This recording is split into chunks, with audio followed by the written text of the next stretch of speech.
आपको अपनी जिंदगी में जब कभी भी छोटी से छोटी या बड़ी से बड़ी कोई भी परेशानी आ जाए तो भगवत गीता के ये 30 उपदेश उस वक़्त पे आपको बहुत काम आएंगे। ये पवित्र विचार आपके लिए समझना, अपने जीवन में अनुकरण करना बहुत ही आवश्यक है। और ये 30 उपदेश 30वें से शुरू होकर पहले उपदेश पे समाप्त होगी।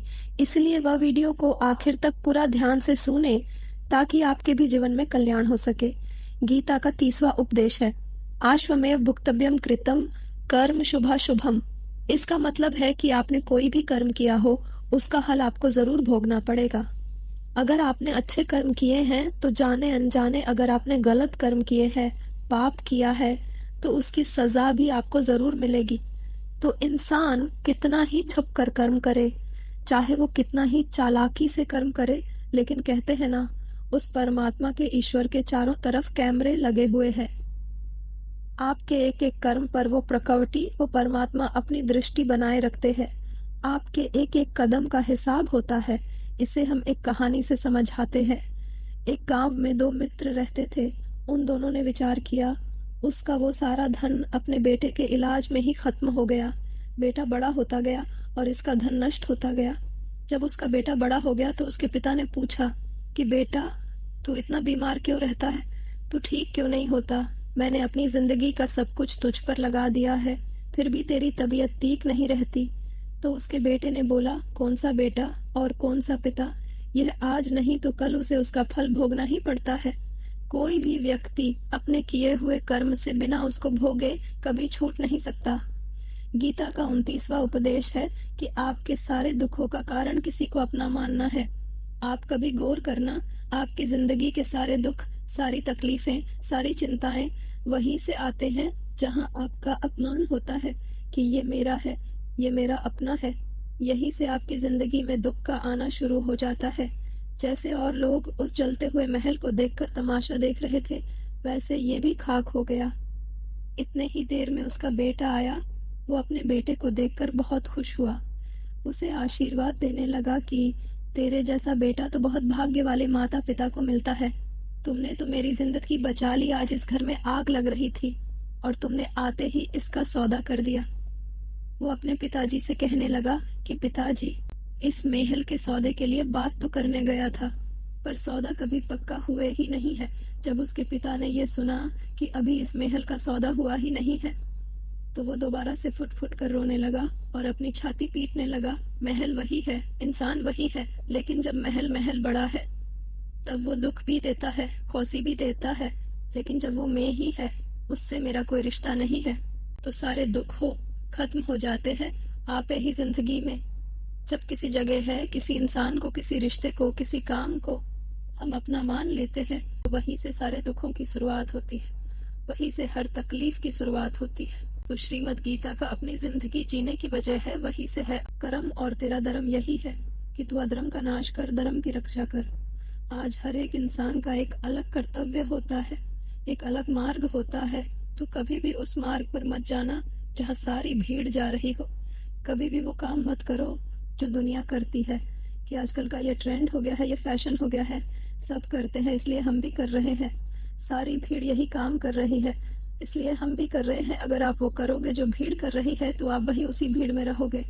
अगर आप वो करोगे जो आपके लिए सही है, जो आपकी प्रतिभा है, तो दुनिया की सारी भीड़ में भी आप सबसे अलग नजर आओगे। गीता का 24वां उपदेश है कि जिंदगी में धोखा अपने ही देते हैं। वह बाहर वाला आपको धोखा नहीं दे सकता, क्योंकि आपके बारे में पता ही नहीं है कि आपको चोट कहाँ पहुंचानी है। लेकिन जो आपका अपना है, आपका खास है, उसे बहुत गहराइयां, उसे पता होता है कि इसकी कमजोरी क्या है, ऐसा क्या करे जिससे इसको दर्द पहुंचाया जा सके, जिससे इसको हम नीचा दिखा सकते हैं, इसको चोट पहुंचा सकते हैं। ये कलयुग है। इसमें बाहर वालों से नहीं, जो हमारे अपने हैं ना, उनसे ही सावधान रहना होता है। महाभारत का युद्ध तो अलग अलग राज्यों में नहीं हुआ था, बल्कि एक ही परिवार के भाइयों में हुआ था।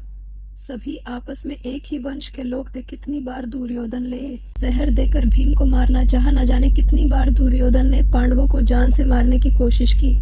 वो उसका कोई पराया नहीं था, बल्कि उसका भाई था। सारी लड़ाई घर के अंदर होती है, बाहर को लड़ेगा? हमेशा घर में ही सारे झगड़े होते हैं। तो आपको चोट सिर्फ वही लोग पहुंचा सकते हैं जो आपके अपने हैं। आपको धोखा सिर्फ वही लोग दे सकते हैं। गीता का तेईस व उपदेश है, जो अपनी रक्षा खुद नहीं कर सकता उसकी रक्षा भगवान भी नहीं कर सकते। श्री कृष्ण अर्जुन से कहते हैं कि तस्मात् सर्वेषु कालेषु मामनुस्मर युद्धशा, यानी कि हे अर्जुन, तू हर काल में मेरा स्मरण करते रहना और युद्ध भी करते रहना। तो अर्जुन ने श्री कृष्ण से पूछा कि ये युद्ध दशा कुछ ही दिनों में समाप्त हो जाएगा, लेकिन आप कह रहे हैं कि तू हमेशा मेरा स्मरण करते रहना और युद्ध करते रहना। हमेशा युद्ध करने का क्या मतलब है? तो श्री कृष्ण ने अर्जुन से कहा कि ये जिंदगी ही रणभूमि है। इस जीवन में सुख दुख आते ही रहेंगे और तुझे उनका डट के मुकाबला करना है। श्री कृष्ण ने ये नहीं कहा कि तू चुप करके बैठ जाना। बहुत गहराई है गीता के ज्ञान में। हमारे जीवन की डोर भी संभाल के ईश्वर बैठे हैं, लेकिन युद्ध हमें ही करना है। ईश्वर को याद करना है कि हे ईश्वर, मुझे शक्ति देना, मुझे समझ देना, मुझे बुद्धि देना, ताकि मैं अपनी जिंदगी की सारी लड़ाई जीत सकूं। मैं जिंदगी में सही मार्ग पर चल सकूं। लेकिन आपको अपनी लड़ाई खुद ही लड़नी पड़ती है। जो लोग ये कहते हैं कि हम कुछ नहीं करेंगे, सभी ईश्वर करेंगे, तो कहते हैं अपनी गलत आदतें रखोगे तो अगर जिंदगी में कुछ पाना चाहते हो तो आलस और गलत आदतों को अपनी जिंदगी से दूर कर देना। आलस के चलते ही आपको कुछ मिलने वाला तो नहीं, लेकिन जो आपके पास है ना, वो भी गवा दोगे। गीता का बीचवा ये है कि जिंदगी में अगर खुशी चाहते हो तो मन की गुलामी को त्याग कर दो। कई लोग कहते हैं कि हम करना तो बहुत कुछ चाहते हैं, लेकिन कुछ कर ही नहीं पाते। पता भी सब कुछ है कि क्या करने से हमारी जिंदगी बेहतर हो सकती है, क्या चीज है जो हमको नुकसान पहुंचा रही है, लेकिन फिर भी कुछ कर नहीं पाते। समझते सब कुछ है, लेकिन समझकर भी चाहकर भी कुछ कर ही नहीं पाते। वो होता है कि अब आप अपने मन के गुलाम बन चुके हो। लोग तो अपनी जीभ का भी स्वाद तक नहीं छोड़ पाते, फिर कहते हैं कि हम पतले नहीं हो पाते। अपने मन सब कुछ समझकर भी आपको वो करने ही देता। इसलिए जिंदगी में अगर आगे बढ़ना है तो अपने मन के अनुसार चलना छोड़ दो। जो आपके लिए सही है वो ही आपको करना चाहिए। गीता का 19वां उपदेश ये है कि जो आपका है वो आपको मिलके ही रहेगा, और जो नहीं मिला है उसके लिए रोना छोड़ दो। आप जिसके लिए जितना रोगे वो चीज आपसे उतना ही दूर चली जाएगी, और जो चीज आपकी सच में है वो कहीं ना कहीं से आपके पास जरूर पहुंच जाएगी। इसलिए जो आपको जिंदगी में हासिल नहीं हो रहा है, हासिल नहीं हुए हैं, उसका पछतावा करना, उसके लिए रोना आपको बिल्कुल बंद कर देना चाहिए। गीता का 18वां उपदेश ये है, आप संसार में जितना प्रेम लगाओगे उतना ही जीवन में दुख और पीड़ा का अनुभव करोगे। गीता का 17वां उपदेश ये है, किसी का दिल लगता है तो याद रखना आपको भी वही दर्द एक दिन जोर मिलेगा, लेकिन जब अब किसी किसी का दिल दुखाते हैं तो आपको भले ही पता ना चलता हो, लेकिन जब कोई भी आपका दिल दुखता है तब आपको समझ में आ जाता है कि आपका अपना कौन है। बाकी सब आपनेपन का नाटक करने वाले बहुत लोग होते हैं, बड़ी बड़ी बातें करने वाले बहुत लोग होते हैं कि हम आपसे बहुत प्रेम करते हैं। कोई भी दुख हो, कोई भी तकलीफ हो, हमें याद कर लेना। लोग दुख उठाने की बात करते हैं, लोग आने जाने की बात करते हैं, तब आपको समझ में आ जाएगा कि आपका साथ देने के लिए कौन है और कौन भाग गया। क्योंकि उस समय में वे सारे लोग भाग जाते हैं, क्योंकि लोगों को पता होता है कि ये व्यक्ति हमारे पास आया। बाकी इस दुनिया में सब पराये होते हैं, क्योंकि आपना अपना कह देने से कोई आपना नहीं हो जाता। गीता का 14वां उपदेश है कि जो भी होता है अच्छे के लिए होता है, और जो हो रहा है वो भी अच्छे के लिए हो रहा है। वैसे ये बहुत गहरी बात है। कुछ चीजें जिंदगी में आशी होती है, अगर मेरे साथ है, अगर मैं आशी होता है, वो अच्छे के लिए हो रहा है। आपको सफलता नहीं मिलेगी, लेकिन सही तरीके से, सही समझ के साथ काम करने से आपको जिंदगी में सफलता अवश्य मिलेगी। गीता का 12वां उपदेश है, कभी भी किसी भी चीज की इच्छा नहीं करनी चाहिए। कोई भी चीज हो रही है अवश्य मिलेगी, इसलिए जीवन को संतुलन के साथ जीना चाहिए। जैसे ही आप संतुलन को खो देते हैं, वैसे ही आपके जीवन में कोई ना कोई छोटी या बड़ी दुर्घटना हो जाती है। गीता का 11वां उपदेश है कि जिसे आप सबसे ज्यादा महत्व दोगे, आपने कभी गौर किया है कि आपका अपमान कौन लोग करते हैं, कि आप जिसे सबसे ज्यादा, हद से ज्यादा महत्व देते हैं।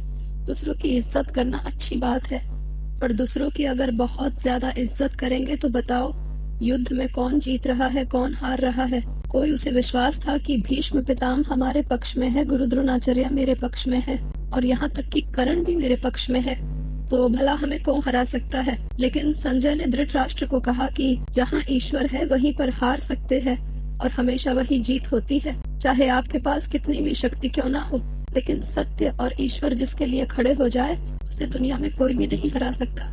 गीता का 9वां उपदेश है कि किसी पर भी आंखें बंद करके भरोसा नहीं करना चाहिए। जैसे महाभारत की कथा में दुर्योधन ने कितनी बार षड्यंत्र करके पांडवों को मारने की कोशिश की, आग में जलाने की कोशिश की, पर वो भ्रम पर चलने लोग जिस पे वो भरोसा कर रहे थे वही उनकी मृत्यु करवाना चाहता था। इसलिए भरोसा करते समय अपनी आंखें जरूर खुली रखनी चाहिए। गीता का 8वां उपदेश है कि जीवन में वैसे तो लड़ाई झगड़े से बचना चाहिए, लेकिन जब बात आपके चरित्र, सम्मान और अधिकार की हो तो लड़ना भी चाहिए। अर्जुन भी महाभारत का युद्ध करना नहीं चाहते थे, लेकिन सामने उसके अपने खड़े थे।